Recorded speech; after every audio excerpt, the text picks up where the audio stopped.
ஒரே மாதிரி சட்னி பண்ணாமல் இப்படி டிஃப்ரெண்ட்டாக பண்ணி கொடுங்க. நிஜமாக உங்கள் பசங்க விரும்பி சாப்பிடுவாங்க. ஏன்னா இதோட டேஸ்ட் வந்து பார்த்திங்கன்னா அவ்வளோ அல்டிமேட்டாக வந்திருக்கும். தூக்கி கீழே போடுற பொருளை வச்சே வந்து சட்னி வந்து பண்ணிடலாம். பீர்க்கங்காய் தோல் சட்னி நம்ம வந்து பண்ண போகிறோம். எப்படி பண்ணலான்றது பார்த்துலாமா? கடாயில் கொஞ்சம் எண்ணெய் விட்டு 1 ஸ்பூன் கடுகு, 1 ஸ்பூன் உளுந்தம்பருப்பு, ஒரு பெரிய வெங்காயம், ஒரு 4 பல்லு பூண்டு சேர்த்துக்கலாம். அதை லைட்டாக வதக்கிட்டு இது கூட 2 தக்காளி வந்து கட் பண்ணி சேர்த்துருக்கேன். இது கூடவே பீர்க்கங்காய் தோல் வந்து என்கிட்ட ஒரு கை அளவுக்கு வந்து இருக்குது. அதை வந்து நல்லா வாஷ் பண்ணிவிட்டு சேர்த்துக்கோங்க.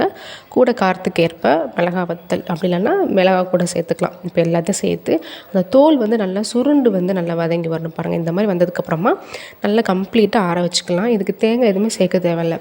சேர்க்காமலே நல்லா சட்னி வந்து நல்லா திக்காக செம்ம டேஸ்டியாக வந்திருக்கும். இது கூட உப்பு சேர்த்து நல்லா அரைச்சிடலாம். நீங்கள் விரும்புனீங்க அப்படின்னா தாளித்து விட்டுக்கலாம்.